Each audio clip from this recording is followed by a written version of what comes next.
Okay, let's get started. I'm going to try to start on time. I know the ring road is a nightmare at the moment, so chances are people will keep walking in today. Just welcome them with a smile, and we're just going to continue with the presentation. Luckily, it's being recorded, so no one should miss out on too much content. So first of all, welcome. It's absolutely lovely to have so many happy faces in the room, especially on a Friday evening. I think all you're thinking at the moment is how long does it take to get to the pub after this? But hopefully we get you there on time. So what's going to happen today? Hi, just take a seat. So Bo luckily came over today, well yesterday actually, made it from Copenhagen all the way, even though with the flooding and everything else. And he's going to talk to you guys about the future of Fakery today. Just quickly, because we have a lot of people joining us online, I'm trying to use the clicker. It's not working. So we just have a couple of information for people online. So first of all, the talk is going to roughly take 75 minutes. If you do have any questions, we have someone, David, is kind enough to run the Zoom session at the moment, so he will try to answer some of your questions for everyone who is online. We're not forgetting about you. And we're trying to get through as many questions as possible. So please, for everyone who is online joining us today, very welcome, a warm welcome to you as well, and just use the Q&A section. If we can't answer some of your questions, we will make sure that we email them to Bo afterwards, and he already agreed that he will answer all the questions which might come up later on. All of them. All of them, every single one of them. Then for everyone who is a returning fan of the speaker series, here's the QR code. We would really like you guys to scan these, online and offline attendees. It really helps us to kind of see how these are going down, who is actually attending. And for everyone who wants a certificate, we will basically need you to attend 3 or more of these events. And if you have signed up, we will send you the certificate by the end of the speaker series, so after roughly the end of April next year. So if you are okay for us to have some information about where you're from, and if you want the certificate, please use the QR code. It will appear at least 2 more times today, just to make sure as many people as possible sign up. It really helps us to get some external funding, as well as gets us some numbers to know if what we're doing is actually well received by the general public and everyone else. So we have to collect some data. This is not what Hayden, our photographer, looks like. Hayden, our photographer, is in the back. He's waving his hand at the moment for everyone who's physically in the room. Hayden is going to take some pictures today. You've been sent a privacy notice, as well as information on the walls here in the room. So if anyone is there who doesn't want to take a picture being taken, please just let him know. We will make sure that doesn't happen. Other than that, we like to use the pictures again for marketing and communicating how well these events are going down. Quickly, housekeeping for everyone offline. In here, there are toilets. The arch you had to walk through to get to this court. When you would go to that arch again and turn left, that's where the toilets are. If you're not sure where they are, we can show you after the talk. But if you do need to go during the talk, go to the first kind of arch you went through to get to this courtyard, and then it's on your left. It is a bit of an old building, so it has its quirks. There are no planned fire drills, so if you do hear a fire alarm, we will go down the stairs, and after the door to the outside, we turn left, and we're straight in the city center, so you'll all be safe. I hope. Housekeeping online. If you do get kicked out, again, we have someone who is online available, so we can try to make sure that you come back in. So just reuse the same Zoom link, and you can rejoin the party. At this point, over to Bo, the man you're here for. Thank you very much. And we are already running. Perfect. Great. Let's get away from my face. So my name is Bo, working in Denmark, working for TV2. TV2 is a public broadcaster, much like Channel 4 here in Britain, so we make our own money by doing advertising and subscription and all those kind of things. Welcome, welcome, welcome. But I work as a technology strategist, and that's a very fancy title for being advising on new technology towards the management. Basically, new technology come out all the time, but some of those technologies will change a lot. And what I'm going to talk about today is generative AI, and that will certainly change a lot. But my career, just so you know who I am, has been centered around streaming, basically competing with Netflix for 15 years. We have started beating them in the Danish market, so mission successful. But these days I also keep track of what we call blockchain. You might have heard the term crypto, which is more popular, but I'm more focused on the technology part of it and what it might mean for the future of the internet. So far, they are trying to compete with the financial sector. That is really hard, so we'll see where it ends up. Then we have the metaverse, virtual reality, augmented reality, every other reality we can build using technology. We have to remember Mark Zuckerberg from Meta said he would use 15 years before he reached the goal, but so far it's not a success. And then we have generative AI, which I'm spending 95% of my time on currently, both when I'm off work and when I'm at work. And that's because I believe this will be the biggest technological change we'll see most likely in my lifetime so far, but we'll see if there's, we have quantum computing coming up in 5 to 10 years that might also change a lot. As you can hear, I try to talk as fast as I can in Denmark, but English is my second language, so bear with me. Now, generative AI, I'll just walk away from the other mic here. So generative AI is of course getting a lot of press coverage currently. And we have these giants from every one of the big tech companies going out and saying the most, what sounds like insane stuff, right? From Elon Musk saying that robots will be better than us at everything, to Sundar, who is CEO of Google, saying that this is a bigger invention than fire and electricity. And then you have the two other guys just being really happy about it. And of course, these guys are going to push for AI because these are the companies that will dominate AI, right? I agree with them though. I just want to make sure that you understand this is not me saying all these things today. I'm just relaying what other people are saying. Now, AI is not new at all. This brilliant guy from Britain started talking about computers and thinking computers 70 years ago, right? And we are starting to see the same kind of quotes now, where we're starting to discuss how fast, how far we're going to wait before AI will trump us in almost everything, right? So artificial intelligence has been a big thing in the 50s, just more research. But then machine learning has been dominating for the last 40 years. And I used to say that, AI already changed the world. Most people just didn't realize it yet.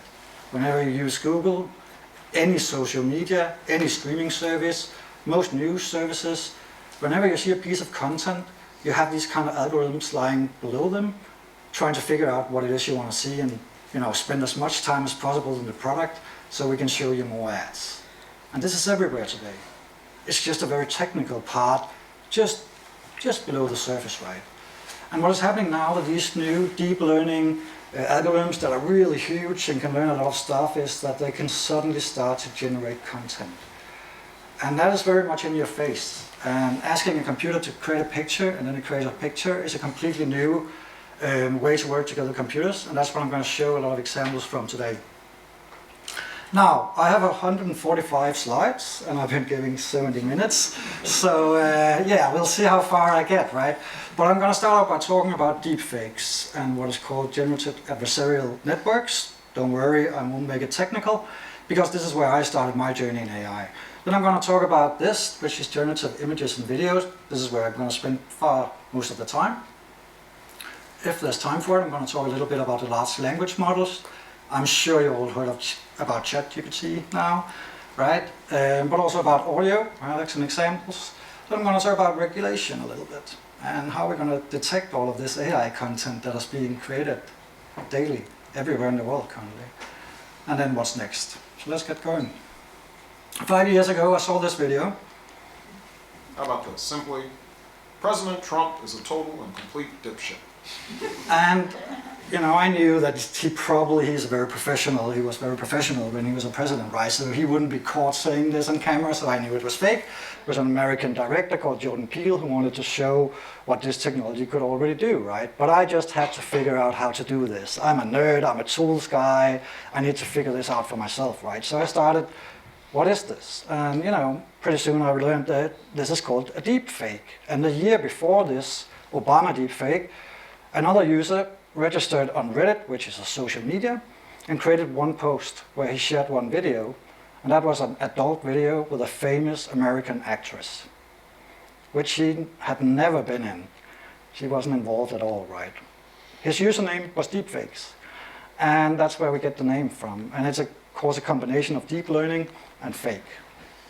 Now, my goal wasn't to create adult content, but this is where, you know, Deepfakes has its reputation from, but I'm going to show you it's going to be used for a lot of different things. Now, he was banned, accounts deleted, but today you can find adult content created with deepfakes for every famous person there is. And it's only growing. And that's going to be a common theme today, that everything is growing and it's very hard to stop. Now, just very basic understanding of what a GAN is.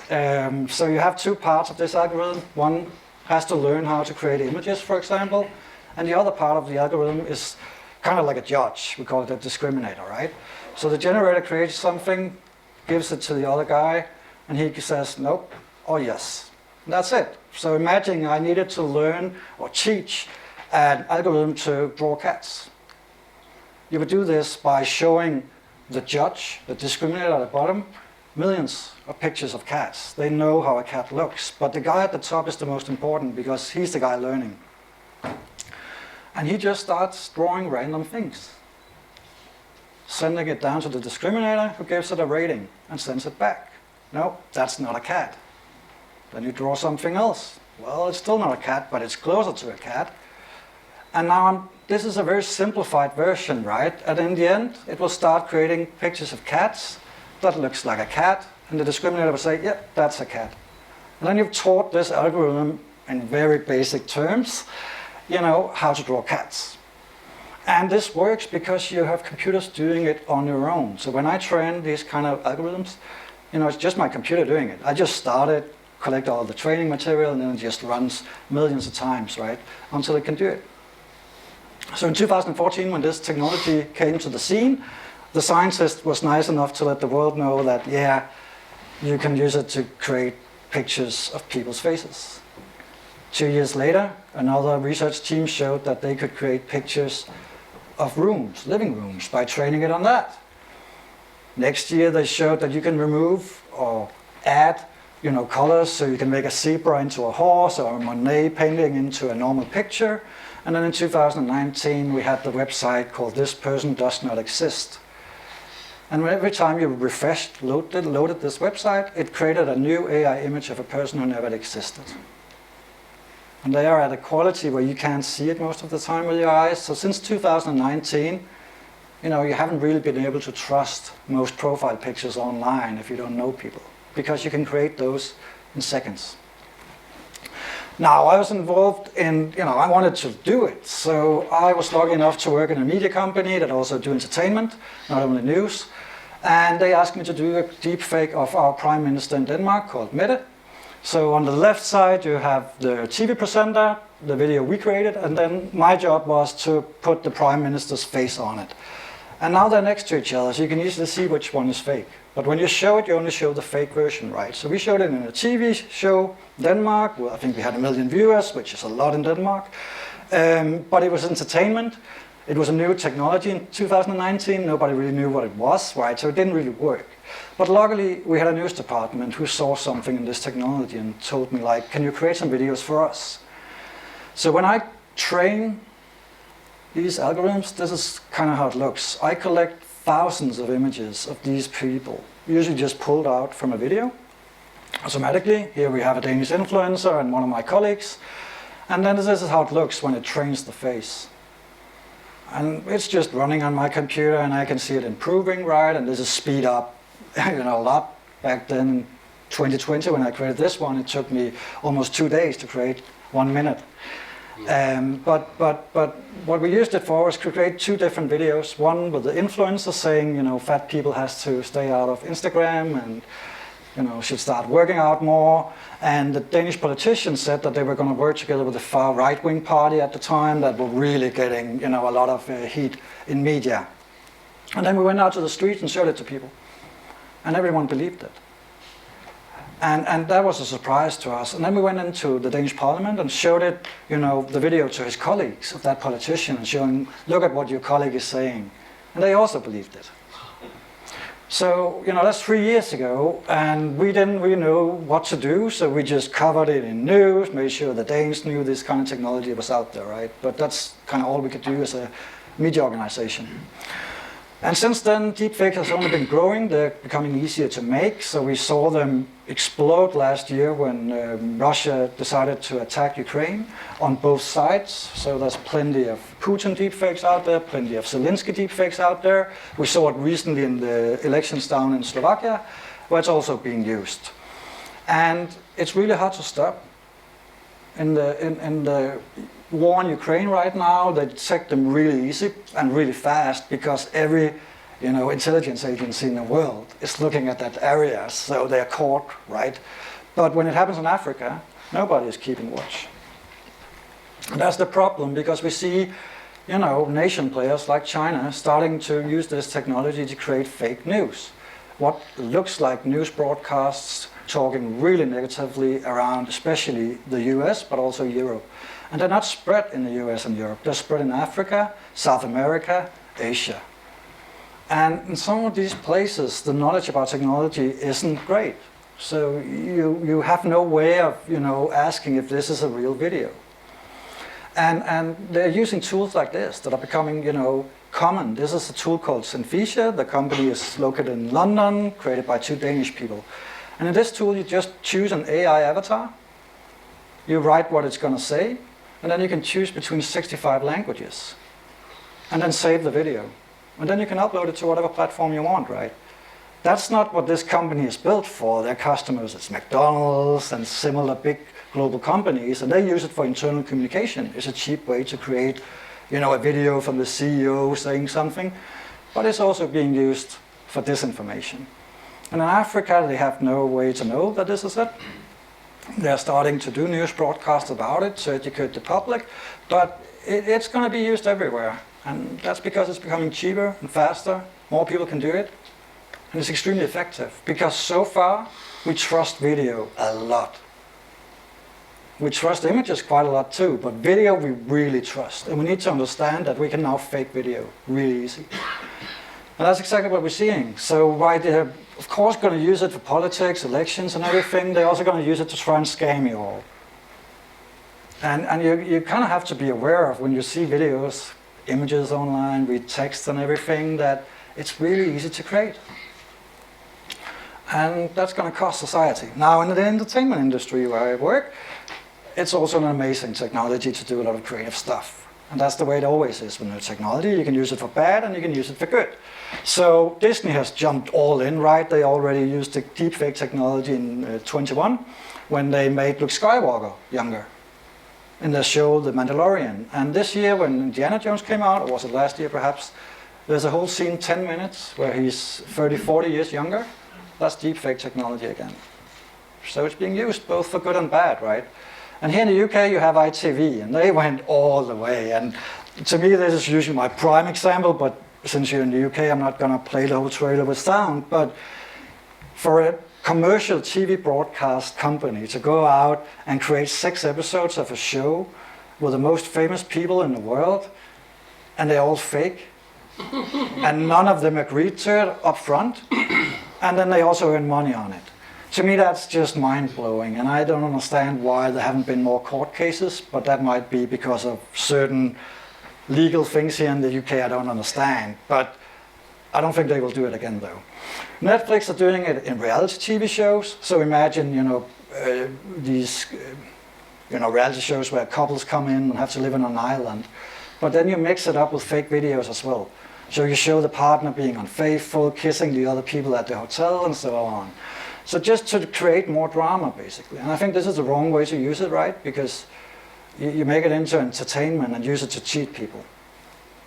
And of course, ad agencies, commercials are just going to jump into this. Because you can create commercials. If you don't need a famous person, you can create videos with people extremely easy now. So we're going to see this everywhere. And then TikTok, Snapchat, they have these filters that are really funny. But over the last few years, they're starting using the same technology that you use for deepfakes. And that means where it used to be when you put a filter down over your face in these apps, it was really just a filter over your app. But now you can put your hands in front of it because they're actually changing every pixel in the video. And while this is, of course, funny to look at, imagine if there was a Donald Trump filter or a Biden filter during the election in America next year?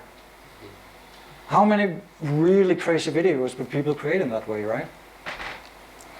So we're going into some interesting times, but this was all old tech. It's been here for a few years. It's just constantly developing. So now we're getting to the new stuff. So about 10 years ago, we were getting really good at this. What is called image captioning. Basically, you give an image to an AI and it will try to describe the image first, keywords and how certain it was of different things. But they figured out they could also do it in a more human way, so, write it out. And there were some scientists who started asking the question, like, but if we can get an AI to describe a picture with this detail, can we reverse the process? So instead we give an AI a description of an image, and it creates the image. And then they started working on that, right? In 2016, a science team from Toronto came out and said, we have something to show you.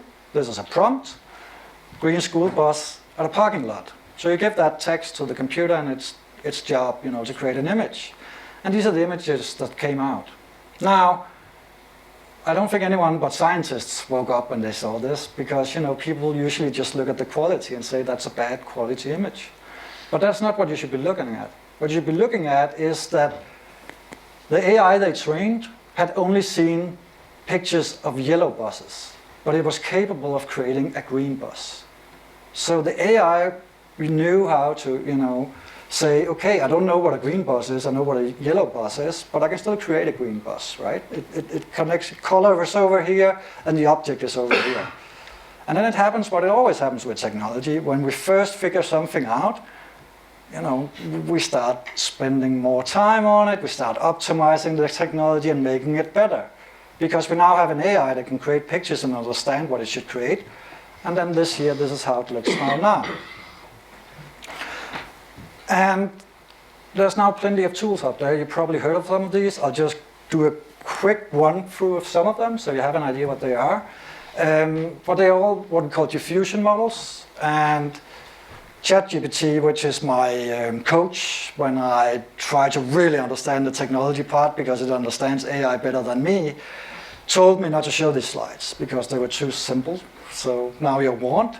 But when you train these big image models, I try to really make it simple. So if there's any AI people in here, I'm sorry. But what you need to understand is they gather billions of images. And almost towards any image you find online, there will be a small text describing it. You will know the size of it.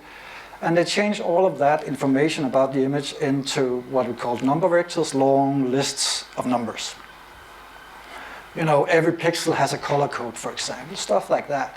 And then you use a process called diffusion, where you learn these models to basically create images that it has been trained on with as little information as possible. So you just keep removing more and more information.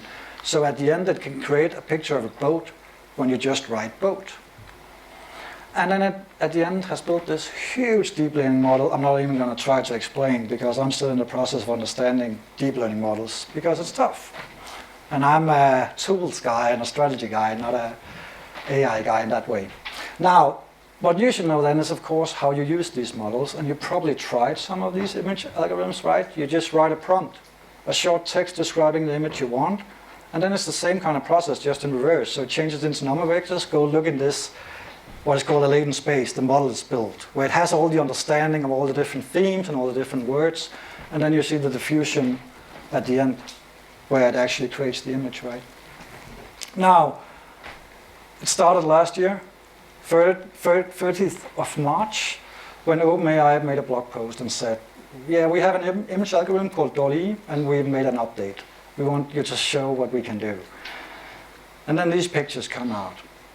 And when I saw this picture especially, that's when I went to my manager at the time and said, look, I would like to spend all of my time on AI from now on because I believe this will change the world.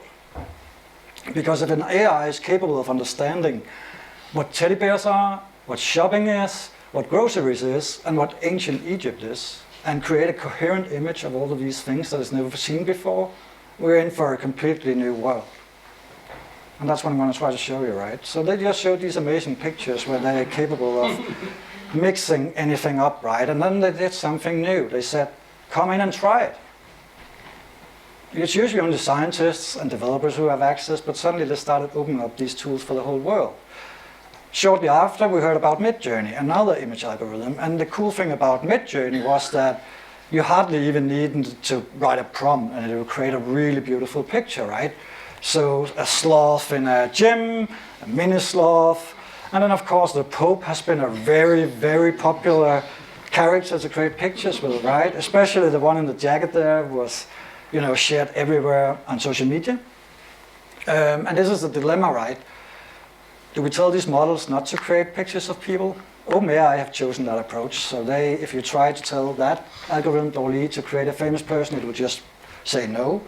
Midjourney allows it so far, but I think it's going to be very hard to charge money for a service where you can create this kind of content with people not knowing they're being used for it. So we'll see. But the most popular guy, sadly, yeah, can he just go away? No, but yeah, there's a lot of pictures being created with this guy. And the thing is, he kind of loves it because what Donald Trump, you know, loves is when nobody knows what's real. When he can just say whatever he wants, and you know, you don't know if you can challenge it or not. So for him, it's perfect. And his followers, disciples, or whatever we call them these days, are also creating fake images of him and sharing them online on X, which it's called today, right? Twitter back then. And then this stuff kind of happens. So a guy goes in, creates a fake image of Donald Trump being arrested.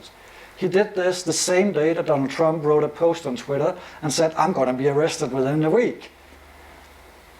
And then he shared the image, and people picked it up. A few media sources didn't, you know, follow the history where it came from, so they wrote stories about it. And Donald Trump loves it, so he starts creating images himself where he's in church and shares those online, right? So you can see like what I'm getting to. We're having some people thriving on this, and we should have everyone being a little worried about this, but most people are just, yeah, funny, let's create some pictures and see what happens, right? But the product I have been using the most is called Stable Diffusion. And Stable Diffusion, unlike the other products, is you can still go into a website and use it, but the important thing to understand is it is open source, which means they release the model and the code and every information about it. So you can download it to your own computer and start, you know, developing apps around it, retraining the model and everything, and it can run on a personal computer. So you don't need a big server or anything, right? It came out in August. They told us that they scraped, some will say steal, but scraping is the word you use in AI. They scraped the internet for 2.3 billion images without asking permission. And then they feed that into the model, train it, and then you have this model at the end that can do, you know, create and edit images based on the concepts it learned. Almost no restrictions, and no way to restrict the types of content it can create. So I, of course, haven't brought pictures of child porn today, but you can get the idea. It will never say no. Stable Diffusion just says yes, whatever you ask it for. It might not be able to do a, you know, beautiful picture, but it will try whatever you ask it for. And that will always be like the big discussion about open source, control versus innovation. But innovation is happening, and it's happening fast. So one of the first things that came out to Stable Diffusion was something called instruct pics to pics. The idea is instead of telling it to create an image, you give it an image. And then you instruct it to change it. So you say, change the leather sofa into a, you know, change the white sofa into a leather sofa. You can give it a picture from Pulp Fiction and say, what if it were women instead of men? Well, this is the journalist at TV2 asking me, can you create a train accident? So this is a Danish IC Frito. And I'm like, yeah, I can do anything. There's no limits anymore to what you can do with images, because there's no restrictions on it, only your creativity. And that means you can also do something like this. This is called control net. The idea is you get more control over what the AI is doing, right? So in the middle you have a stick figure, and then you can see it can create images that matches, you know, how it's positioned in the image. And that leads, to graphical designers having much more control over what they want to do. Creating QR codes that are styled like this. And then we just figured out, I thought this was the York University logo. And it is, but in Canada, where they apparently also have a York University logo, so I'm sorry for that, but you'll still get the idea. Because I can give it a logo that is very simple like this, and ask it to keep the structure, but change everything else. That means I can style it any way I want. And it takes about a few seconds, 2 to 3 seconds on my computer to do all of these, right? So make a logo with nails, make a logo where it's a cake, make a logo where it's fruit, make it into honey. Science, Japan, a university, Pixar, Salvador Dali. And then of course I'm from Denmark, and I know we have some shared history. My ancestors might have been here in York at some point, right? So I thought I would create some Viking themed things here. So, it just says yes, of course. And then it makes it into rune letters and everything, back from then. Here I wanted to add some blood because there was bloody back then, right? And it just keeps working. And I can create as many as I want. And it takes seconds for each image. Now, what we're also seeing is the quality is increasing. So I can now create HD pictures, 1920 times 1080 resolution, and then I can upscale it up to 4K or whatever limit I want, really. And that means, I can create posters with just a prompt. And they're starting to understand text a little bit, so I can make simple, simple headlines. So freaks, create a poster for a movie about freaks that looks sweet. Then I get these pictures out of Stable Diffusion. No editing, no nothing. This is just a prompt. And we're seeing the same going to happen to 3D content now. Now, the thing with 3D is it's much more expensive to create, especially being used, of course, in the gaming world, but also in TV production. And it's very, very expensive to create 3D content. It just takes a long time. And especially something where so Grand Theft Auto, one of the biggest games ever, just released that they're going to launch to number 6 next year, I think. But I read somewhere that 70% of the time they use is creating the world in 3D, drawing everything.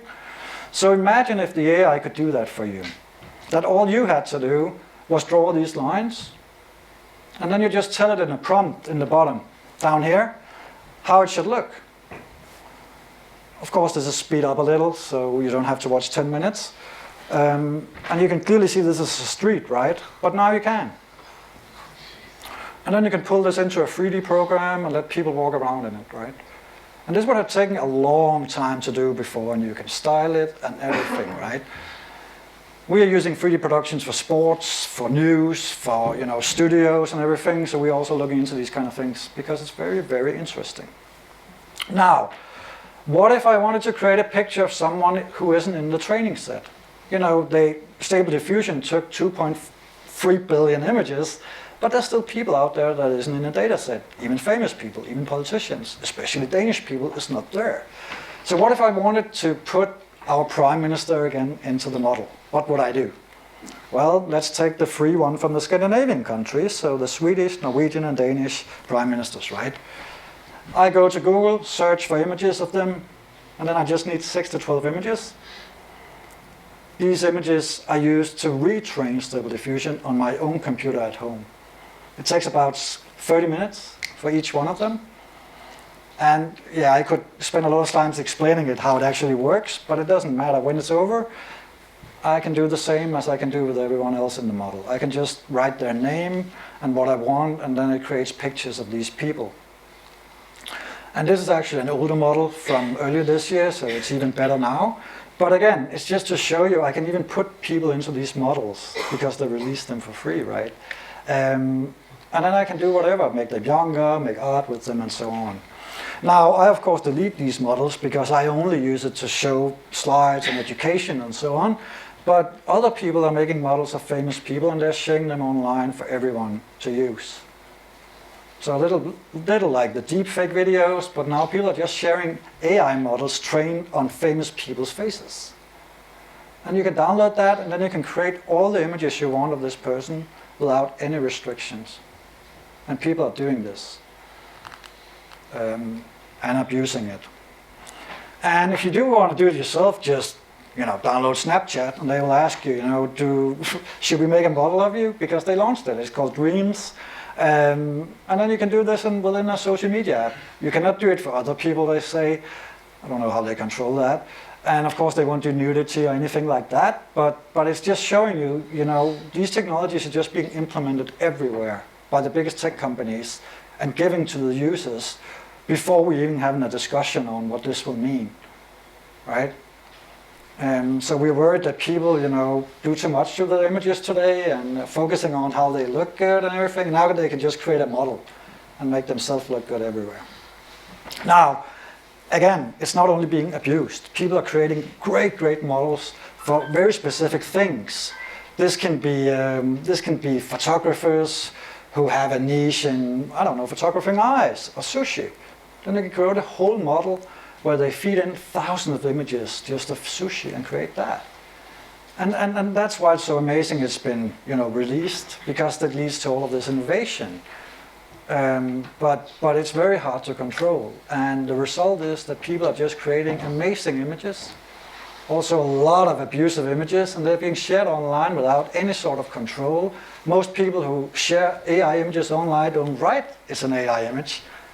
So when you see it on social media, a lot of people still expect that every image is real, right? If you saw this in social media, now it's much better here on the screen, but you would believe this was a real image. And there was really no way to tell if it wasn't. And what about this image, right? This is what is called, I don't know what's called in English, a seek-out, right? But you would kind of have to be an expert probably in the animal to start spotting where it's not right. And that is where we're heading with everything. If you're not an expert in the field, you're probably not going to spot all the different things in the image that doesn't make sense for this animal. And that's going to be the same for humans, buildings, and everything else. Now, so in my world, I went from creating these very elaborate deepfakes that takes days to being able to train models. And now we have something called Insight Face, a small script or an algorithm, you can say, that allows me to put anyone I want with just one image into anything, a video or an image. So here we have Hans Christian Andersen. He's a famous Danish author. I take it everyone know him. But this is not even a picture of it. I mean, it's what, an engraving, right? More than 100 years old. And with that image alone, I can put him into anything now, right? Because the AI is capable of, pulling out the info from that one picture. So he's in Star Trek, Star Wars. And Nadine was nice enough to allow me to use her in the presentation.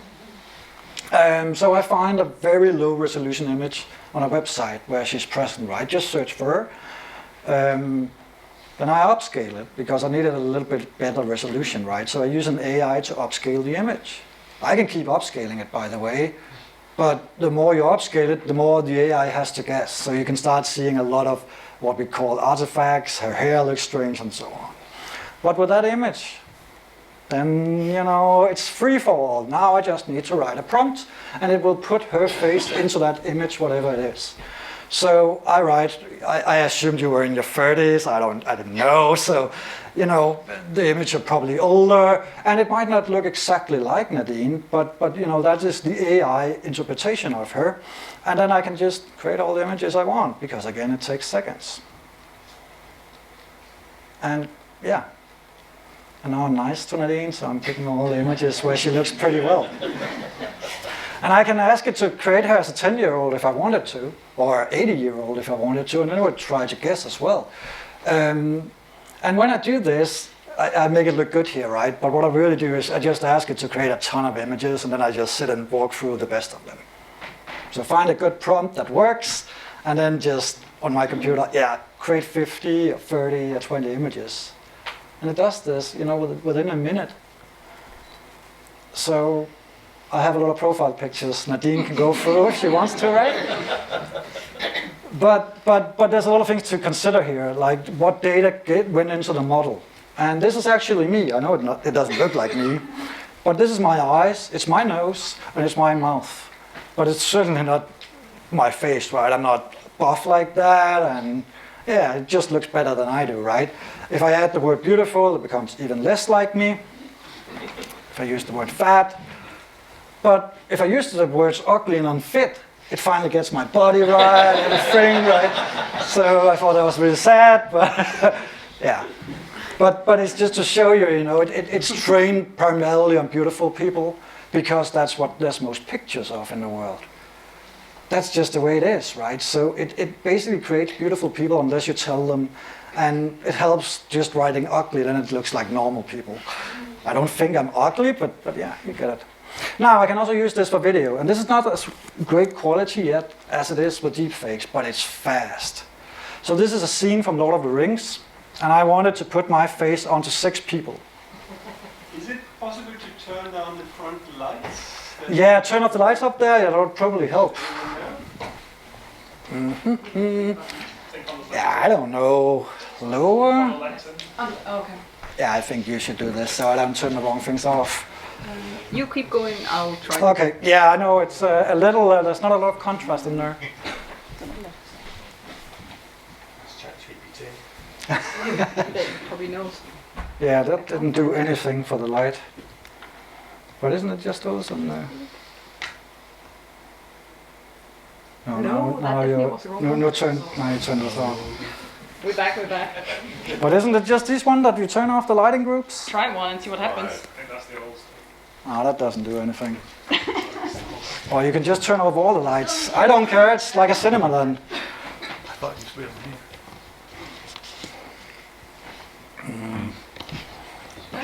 Sorry. Which goes in here.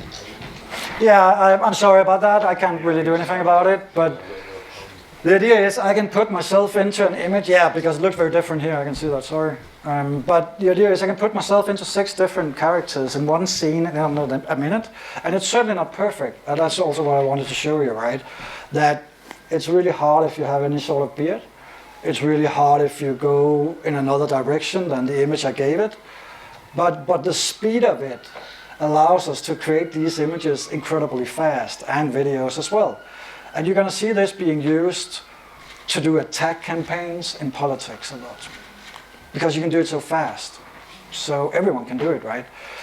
And when the big tech giants are just running as fast as they can to integrate it, so Adobe put these kind of things into Photoshop as well. Now, they have to consider that they have millions of users over the world already, right?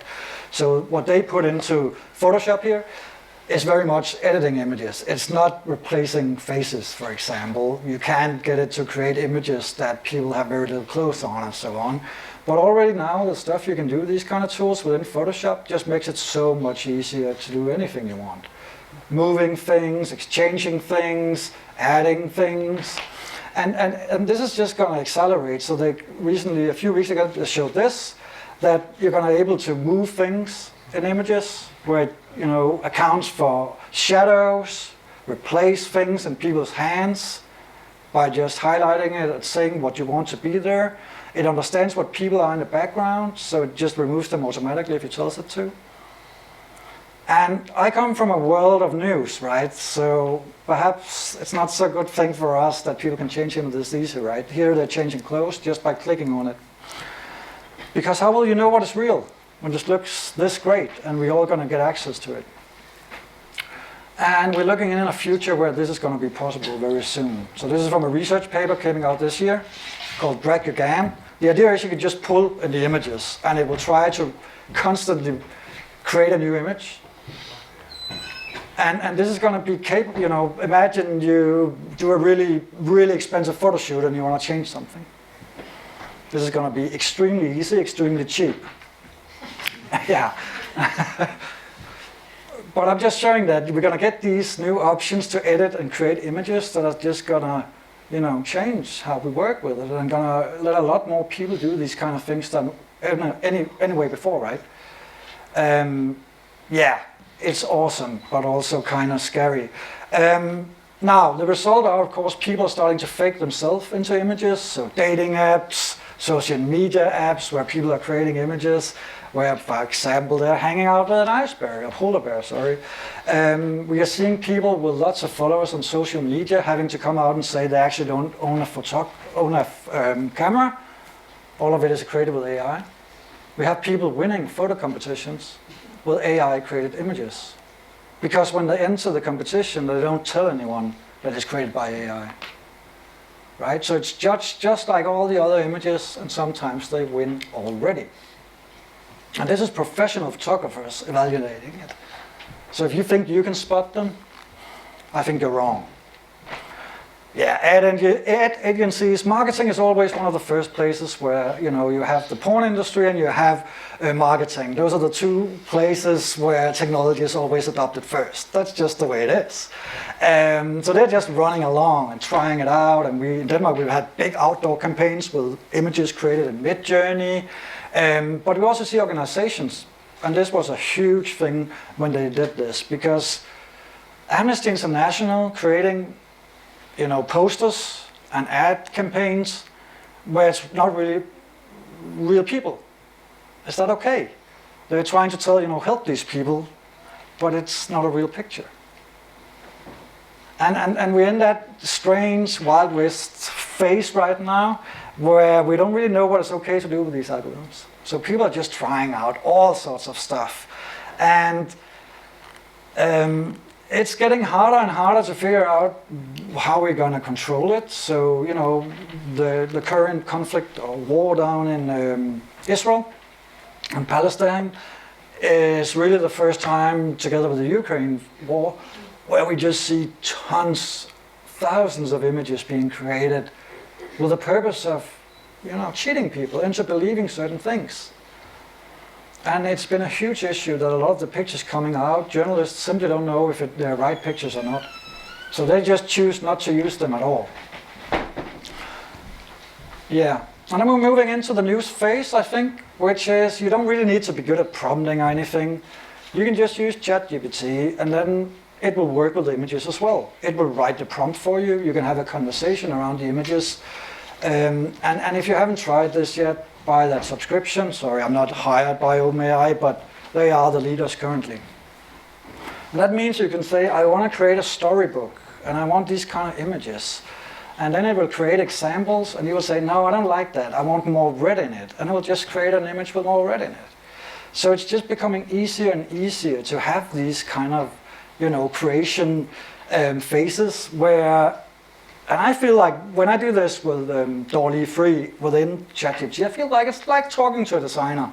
A little stupid designer at times because, I have to explain stuff. But the quality that comes out are great. And this is also the same model, but in the Microsoft world. Here you can use it completely free. Just go into Bing Image Creator and just start creating images. Just put in the prompts you have. It's completely free. Now, it's hard to control though. So when a new model comes out, it's always chaos for a few weeks, and we've just been through that phase. It's funny to be in social media, but you can see it's a problem for Microsoft, right? That a product of theirs can create images like this. They can't really live with that. But it's really been a few weeks where it's just the most insane images online. And that's what happens every time a new model comes out, because it's very hard to restrict them. And there's millions of users trying to cheat the algorithm into creating these images. And I'm sure Taylor Swift, her lawyers probably wrote an email to Microsoft and OpenAI and said, hey guys, this is not good for my brand. Please do something about it before I put the lawyers on you, right? And I think every brand is looking at this right now. The CEO of Disney said the most busy people in his company are the lawyers because they're trying to figure this whole world out, right? Now, estimated between March 2022 and August 2023, more than 15 billion images have been created by AI. How many of these billion images are shared online? We don't know. How many of the images shared online where the user actually writes they're created by AI? We don't know either.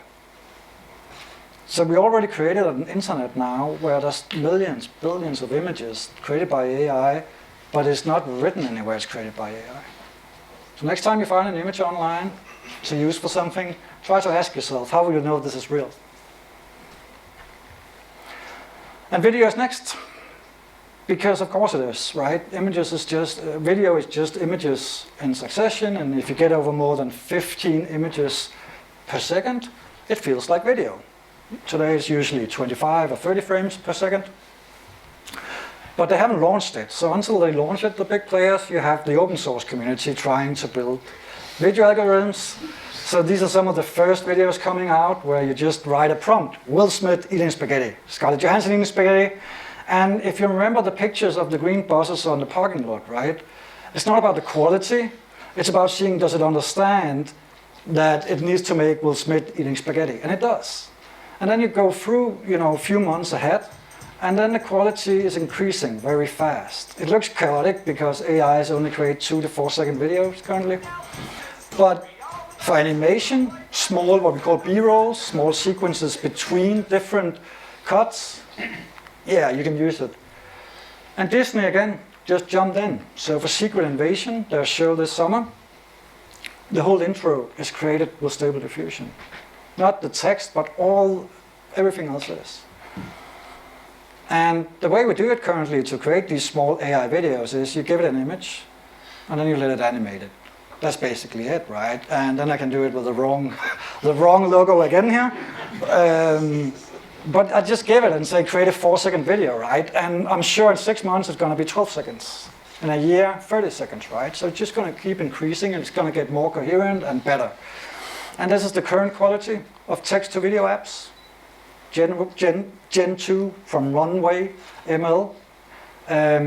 It's all slow motion because that's easy to do. But yeah, this is not real video. This has never seen a camera. This is 100% just a prompt. And an AI creating it, right? And we're starting to get to a point where we can control the camera angle, so we can tell it to zoom in, and it will create a scene where it zooms in on something, right? So yeah, this is going to be interesting that we can create video by just typing text, because as I just told you, video we have a lot of faith in. We really believe in video because it's very close to what we usually go around and see, right? But you just need to know we can now create these kind of videos. Completely fake, right? And we're seeing for the first time in Argentina right now, election is ongoing. And we thought it would be the election next year in the US that would be a really big test of this, but it seems to be Argentina right now. And we're seeing what's happening. So they're just creating these attack videos really fast with the tool I just showed you, Gen 2 from Runway. And they look horrible most of the time. Nobody believes these are real, but that's not the point. The point is they can create video ads, in minutes, put them out.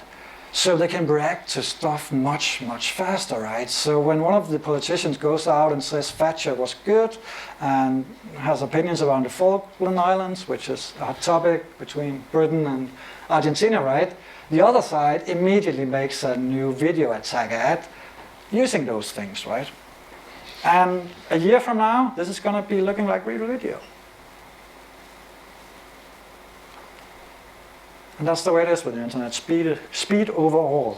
And again, Adobe is putting an end to the video tools. So Adobe Premiere Pro, which is a very popular editing tool. Avid is another one that we use at TV2. They're also going to, explore these things. So we're going to have automatic color grading, automatic editing, automatic subtitles and transcription, automatic translation. It's all going to be in the video suite soon. Yeah, cool. How are we with time? Great. So I have about 40 slides left. So let's see if I can do that in 20 minutes. Oh, that's good. Good. So look, this is the big invention. It is. This is magic. That's how I feel still when using it. And it's important to say you need to buy access to ChatGPT to get the greatest new models, right? But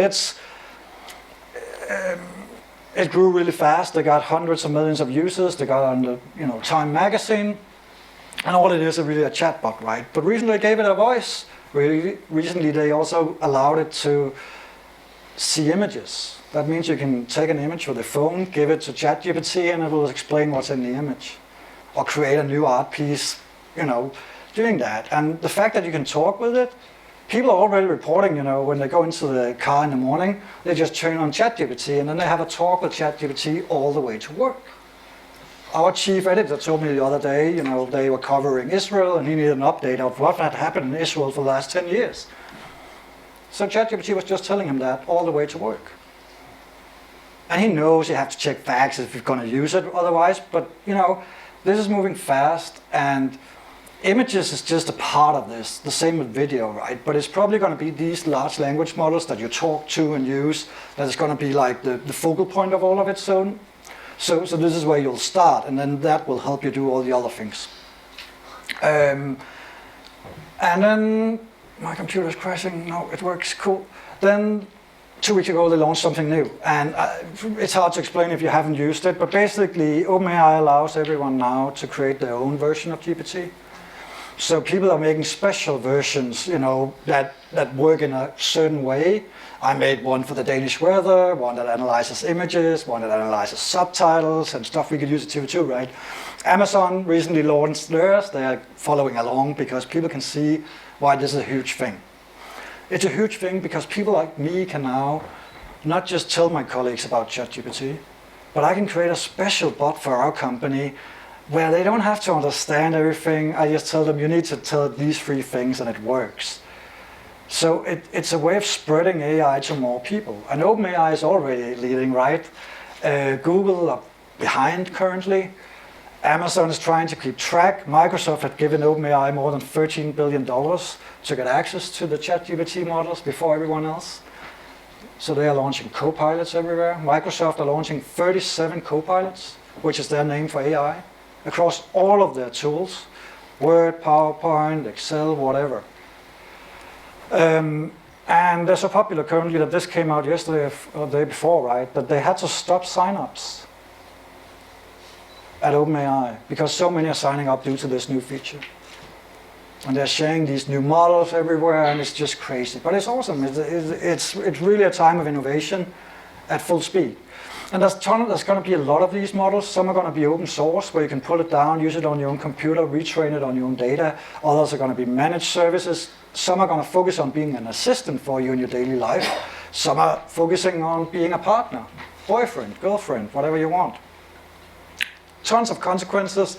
This information we can already see is on the rise because you can write spam emails, spam social media posts in any language you want immediately, billions of times a day, which is completely impossible to stop, right? We're seeing Amazon coming out and making restrictions on how many books you can upload a day. 3 books a day. I don't know how that is a restriction, right? But the problem is you find fake authors who publish 18 books about collecting mushrooms in the forest. And there's no quality control. But when they actually start checking these things, it turns out that there's a lot of fake or wrong, suggestions in this book. Pick the mushrooms at the wrong point of the year, right? And they might be poisonous. And then they try to find the author, and it's a fake image and a fake name. And so when you buy books online, buy from authors you know perhaps, or look into if they're a real person, because this is just happening now in all the online booksellers. And in the media world where I am, we are very unhappy because they of course have trained these models on our articles without paying for it. So it's the same as the image world. Yeah, experts are warning us that people are getting used to talking to these bots. Young boys who are alone are getting their first relationships with bots that never say no, that are always happy, that think everything you do is pretty okay. So how are you going to be in a relationship with a real person after that doesn't do everything you say and doesn't do it, right? You have parents writing, into papers saying, hey, my daughter's best friend is the AI that Snapchat launched called My AI. And, try to tell ChatGPT that you feel bad and explain to it why you feel bad, and you'll see why people are doing that. And then we have audio, where it's coming right now. So that is right now, that's happening. YouTube came out yesterday with theirs. I haven't been adding that, but I add Meta's new model. So you just write a prompt, cool, and then it will create the music for you. And currently we're at a point where they can create about 30 seconds of really okay quality. After that it starts being a little incoherent, but we're getting there really fast. And for sound effects, I come from the media industry, right? So if we do drama, we need sound effects all the time, and it's acing that. And the next one I love, because that is a really tough one, right? Whistling while the wind is blowing. How does that sound? and then we have the voices. Because copying a voice now with a product like 11 Labs takes a second. That's all it takes. Give it 1 to 2 minutes of recorded audio of someone talking, and then it takes a second, and then you can type whatever that person should say. So I just made an example here, where it's David Attenborough. And beautiful voice. The snakes are on the alert. This is the best feeding opportunity they will get. So that's the original clip, right? And here he is in German. Und jetzt sind die Tiere auf der Hut. Dies ist die beste Fütterungsmöglichkeit, die sie das ganze Jahr über bekommen werden. I don't know. There was a Chinese person earlier today who told me this wasn't great Chinese, but 都在警惕。这是他们1年中得到的最好的喂养机会。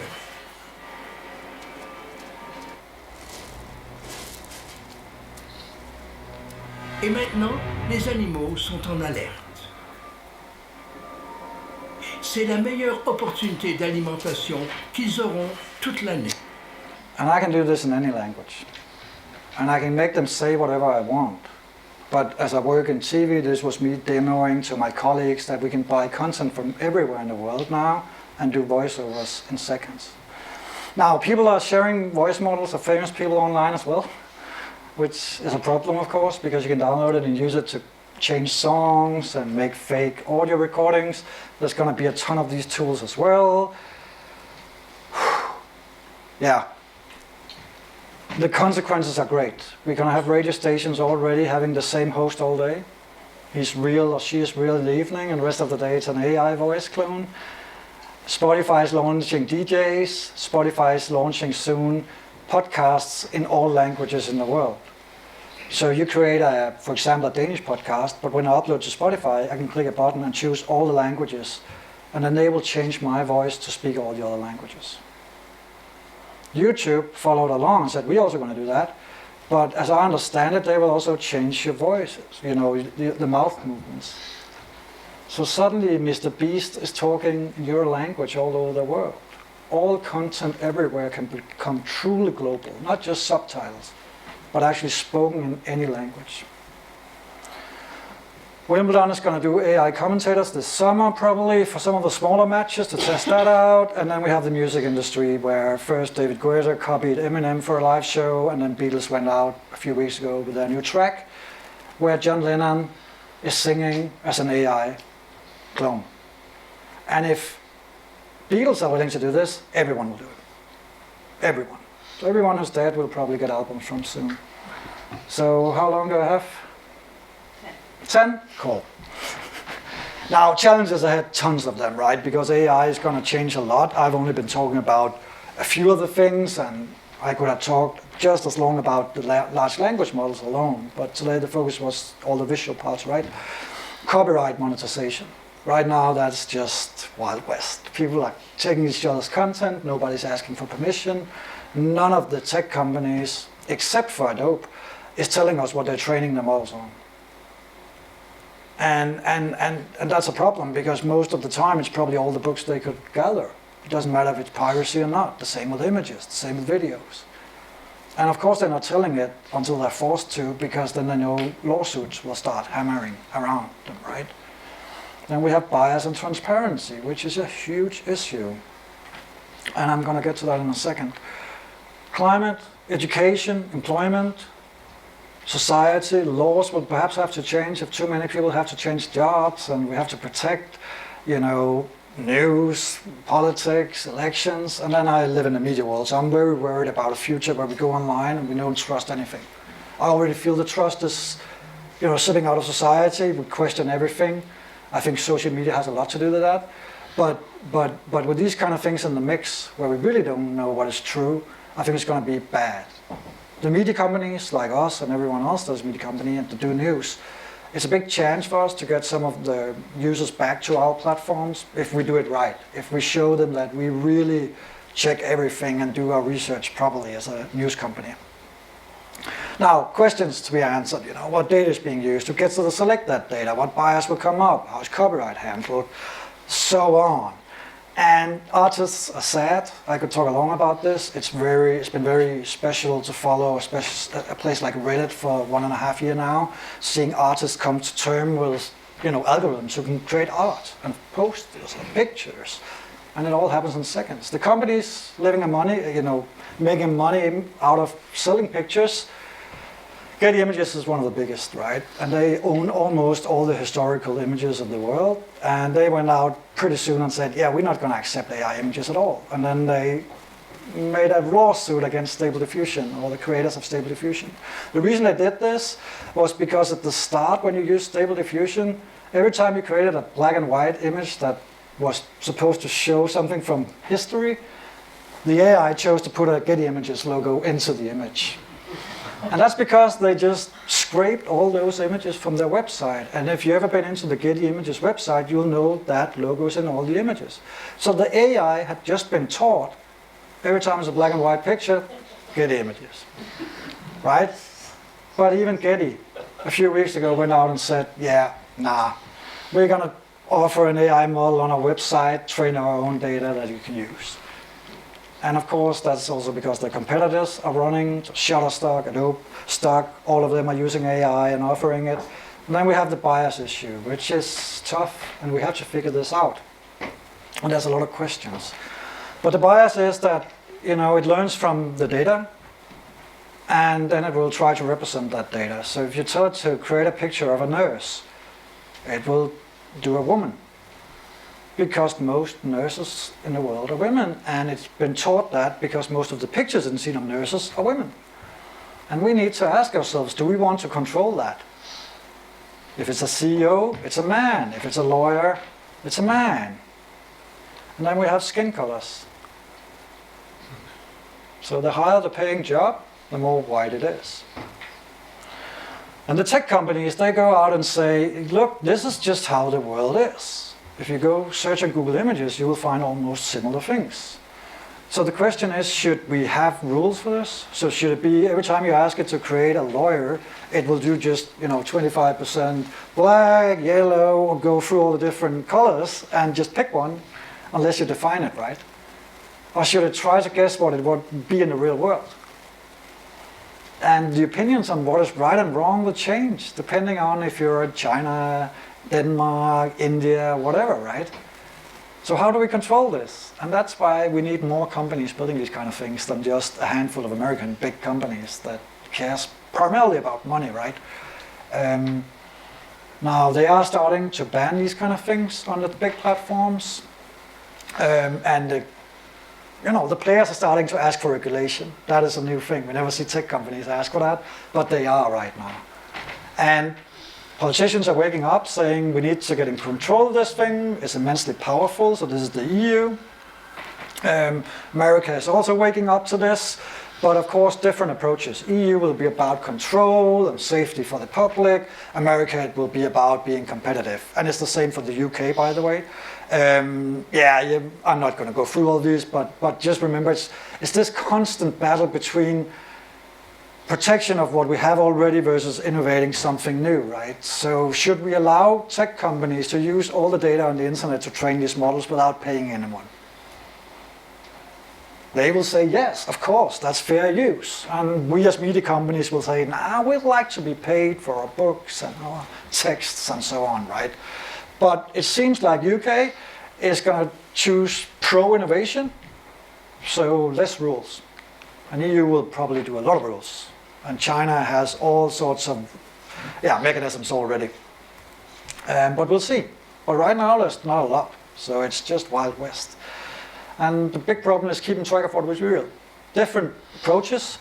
And since time is running out, I'll just do this fast. But basically looking at a picture, looking at an image, looking at a text, and telling if it's AI or not, that's almost impossible. You can use AI tools to do it, but they will never say 100% or 0%. They will always say like 75% or 50% of the chance, right? So ZeroGPT is a very popular tool that they use at a lot of universities to check texts or the student cheating. But if you gave it the American Independence Declaration, it told you, yeah, that's AI written. So that's not really a feasible route. It gives you an indication, but don't trust it. Then Google and others are working on what we call technical watermarking. Within the images, you will have something in the image that only AIs will be able to spot. And then we have the best solution, so far at least, being pushed by Adobe and others. BBC is part of this as well. I think most of the media companies will start running into this. And the idea is we need to keep track of the image or the video or whatever piece of content from when it was created the first time until the users see it. We simply need to control that chain, and we do that by encrypting data into the images and the videos. And then the idea is the users would be able to click a little logo on images, hopefully sometimes in the future, and they'll see, okay, it was created on this date by this person. It was then edited in Photoshop on this date, and it was edited with an AI on this date. Now, not everyone is going to jump into this, but media companies, I'm sure, will do it in some way or another. It might not be this format, but we need to do something. I'll skip the video here that explains it. You can go check it out on Content Authenticity Initiative and read about why it's important. And then I'll end the slide deck now. Right now and for the near future, it just feel like it's speeding up. It will feel like it's going even faster. I spend all my time on this. I cannot keep up anymore. There's so much stuff happening. And that's because we have these new models. But these models cannot do anything alone. They need hardware, powerful hardware. Primarily built by NVIDIA, that company right now. You can go check their stock and then you'll see how they are doing in this AI world. They're doing good. But we've been for the last 20 years all over the world collecting data, digitizing everything, and putting it all the same places. Big data centers, cloud solutions, built by the same tech companies that are now training these models, right? So you have all these four parts, great algorithms, great hardware, data collected, and we have a cloud where it's all stored, you can say. And then last year, OpenAI and all the others followed, started to open the access for everyone in the world to use these tools. And that's why it feels so what can you say, so powerful right now that, wow, it's happening fast. It's been building up over years, but suddenly everyone has access and it feels like it's all happening at once. So we have this Microsoft versus the world, OpenAI versus the world, and they're all building tons of AI products. And this is just the big players, right? DeepMind has already been eaten by Google. They were separate tech companies some years ago, right? OpenAI will probably stay on their own, and they might be one of the big new tech companies. They might be the new Google in the future, we don't know. But this is the real way to look at it, because the other one is just the big players. This is, from my experience, much wilder than the .com area where internet started. It's happening so much faster because we have the infrastructure ready this time. We don't have to build it up first. We have all the components to just keep building, and now money is being put into this incredibly fast. So you just have thousands of new products, and everyone who have a product already will start putting AI into everything.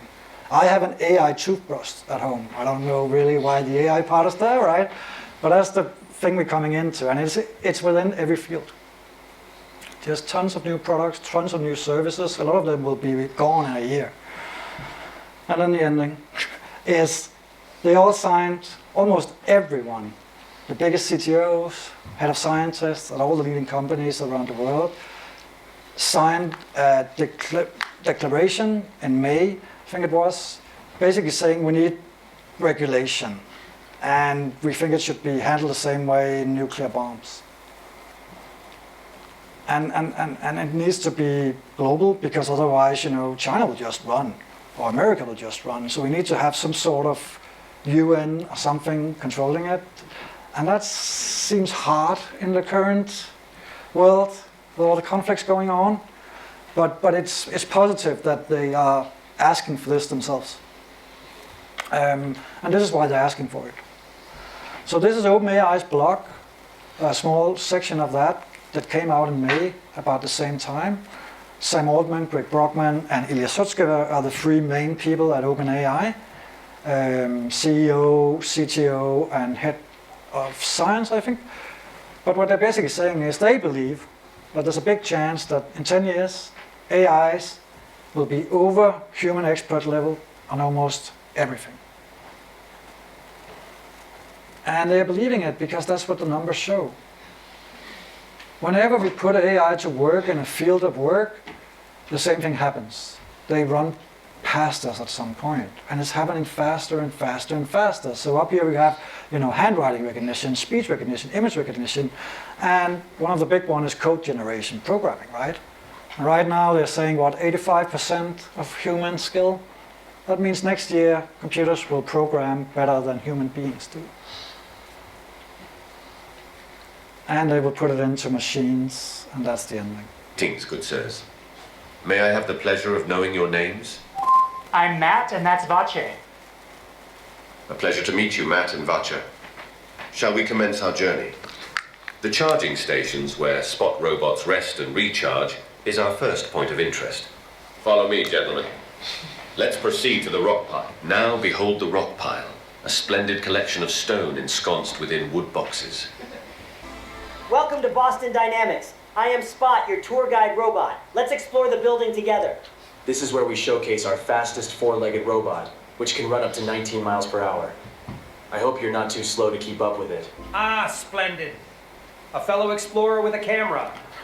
Are you here to document our thrilling journey through this technological wonderland? Hey Spot, I love your hat. Ah, thank you kindly. This hat has been my trusty companion on many an adventure. Hey Spot, what else do you see? Well, Matt, I see the unfathomable void of my existence reflected in this QR code-filled board. Oh, and also a large window. Yeah, because when we have large language models that can talk to you and they can start seeing the world, and we put them into robots,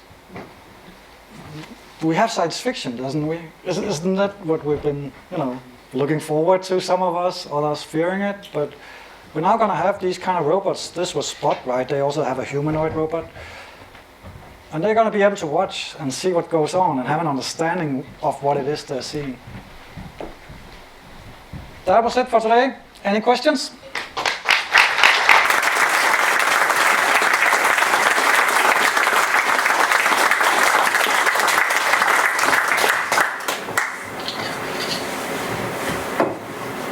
Hi there, thank you for the nice overview. I come from the media as well. I was a journalist in a already medieval form of media called newspapers.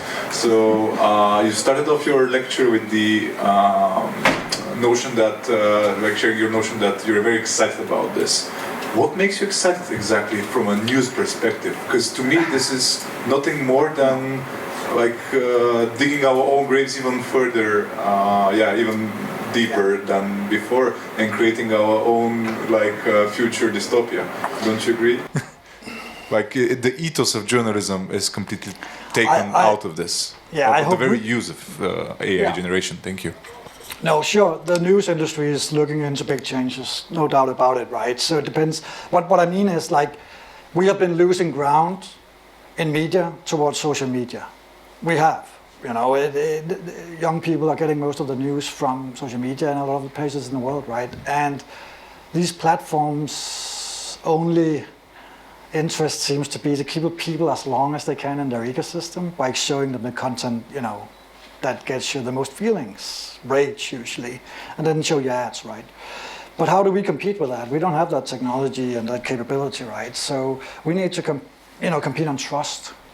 And it depends on how you attack this, right? And we have these discussions at TV2 all the time. Are we gonna write articles automatically?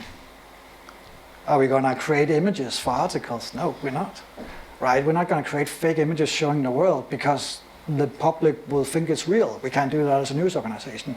The reason why I said it might be an opportunity is that if we can do it right, the public will see us as the guardians of truth, because it's certainly not going to be social media. They have allowed deepfakes on their platforms for 5 years now? Not done a damn thing to stop it. The only place where social media companies act is when people accuse them of something and they say they're going to have to pay a big fine. They don't do it otherwise. They just don't. And we have to do it as media organizations, right? So the discussion is, how much AI can we use without jeopardizing, the trust the public has in us? And that's what we're trying to figure out right now. So can we do a translation? So for example, there's a lot of content come out of Ukraine and a lot of content come out of Russia. Usually you would wait for Reuters or AP to do a translation and then you'll get that file. But sometimes that takes a long time. We compete on speed. So suddenly with OpenAI's Whisper, I didn't mention today, that's another model that can translate really well. Now suddenly I set up a tool for them, or one of the Sweet developers I work with did that for me. And now they can do these translations themselves and get starting on the history and the story. Zelensky said this, oh crazy, right? And then come out with a story before everyone else locally does, because we are using the same technology, probably the Reuters or whatever, right? But sometimes it makes mistakes. And how are we going to catch those mistakes? Because we don't understand Ukraine. We don't, Ukrainian, we don't understand Russian, right? So it's these balances all the time. And the problem for news is it's all about speed today. And if we don't know what content is real, and we have to start checking that a lot more, that hurts the speed that we are competing on. So some media will fail and do it the wrong way and probably lose all trust. But yeah. So of course challenges. Everyone is looking into challenges. But let's have one more question in the room, and then I give David a second to check if there are online questions.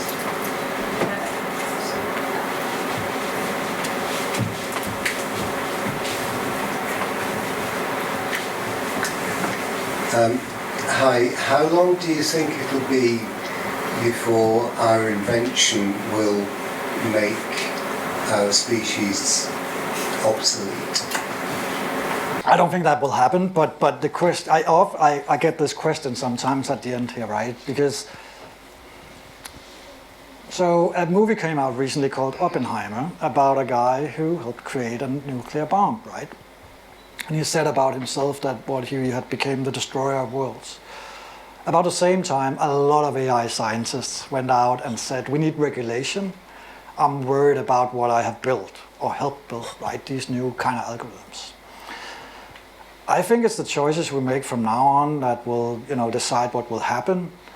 I try not to guess too far ahead, but it's hard when OpenAI is telling us that in 10 years they're going to be better at us than everything, right? So the question you're asking is, if we're going to have AIs that are 10 times smarter than us or 100 times smarter than us, and they one day wake up and actually want to do something because they want to do something. We don't know that will happen, right? They might just become smarter and it's still us in control. But if we manage in creating a silicon-based being with its own, ideas and something, I think OpenAI say they will stop all development the second they see something like that. Because then we are in a new place and we need to discuss, this is a new species perhaps, right? But I don't think we're close to that. Some people do. Some say it will happen in 5 to 10 years. But I don't see any signs that we have figured out our own brains yet, or what makes us, more real than a lot of other things in the world. But if they do become 100 times smarter than us at some point, and they open their eyes, then the relationship we might have with them might be the same relationship we have with ants, I saw someone say. And that means we might not bother the ants too much, right? But if they're in our way, or we have to build a house or whatever, yeah, we're going to remove them, right? But I don't know. I don't think anyone truly knows. I don't see any signs of them showing this, but they're going to become a lot smarter. And soon they will also stop doing a lot of the mistakes they were doing, what we call hallucinations, right? But I hope they one day wake the rest. I like technology. I like science fiction. I think it's awesome I get to experience this. I didn't think this would be here. When I started creating deepfakes 5 years ago, I didn't see this coming, right? I don't think many people did. But without sitting within OpenAI or Google, I don't think we really know how far we are. Some are saying we might already have an AGI in the basement of OpenAI. And an AGI is an artificial general intelligence, so an intelligence that is at the same level as us people across the board, everything we do. And ASI, I can't say that, artificial superintelligence is what you were asking about, when they run past us, right? And I don't know, it's speculation. But there's a lot of movies you can go watch that try to that try to guess, these kind of things, right? But seriously, like Pixar created Wall-E, which is part of the name Dall-E, by the way. That's Salvador Dali and Wall-E combination. Wall-E is about a robot who's left on Earth to clean it up after we destroyed it. And the few humans who survived live in this luxurious spaceship, right? And when they get to that spaceship, you see people who are 100% dependent on AIs doing everything for them, feeding them, getting them up in the morning, moving them around, right? And that is one of my worries. Apart from all the disinformation and trust and everything, that we get too dependent on these things. Try to open a Word document and start writing and turn off automatic, correction of what you write. That's quite scary because you're so used to it already, just doing it and highlighting everything you're doing wrong. And when you don't have it suddenly, or your phone as well, you can turn it off so it doesn't correct all the errors. And this is going to be so much more, right? In Copilot from Microsoft, you can now tell it, hey, what emails did I receive last week? Can you find the 5 most important emails? So just do a recap of the last 10 emails I received. Then tell me what the attached document is. Open it up, give me a review of what's inside. And just does it. Then you can say, create a task, send an email to my boss with that task, and it does it. And I don't know how far we will have these things before we just get 100% used to it. Might change, the dominance of mobile phones, because a lot of the things we do on mobile phones is interaction, right? But if we can tell AI in our ears to AirPod Pros or whatever to do stuff, and it just does it, why do I need the screen? So we're just moving into this world where a lot of things might change, but a lot of it is guesswork. It's funny to guess, but my manager want to know what it will mean for our company first and foremost, right? Where we can use it, where there's potential to automate more stuff, where there's potential to do new creative stuff. Is there new business areas that will open up? If Google changes their search engine, which they will, how much traffic will we lose? Because instead of Google telling you which website will have the answer you're looking for, their AI will just give you the answer immediately. So if you're dependent on Google traffic, you should probably start following what will happen, right? But yeah, I can keep going. But there's a lot of these questions that I usually leave out of my presentation because it becomes a little gloomy, right? But it could also be that we create AIs that are so powerful that we don't have to work anymore in 10, 15 years. Can we handle that as a human being? How much we put in of ourselves to work, how much it means for us. If we one day have to wake up and there's not a job and the government is just paying us everything. Basic income is a real discussion in a lot of places right now, right? The idea that everyone just get a fixed fee from the government. And then you can choose to work if you want to, but you don't have to, right?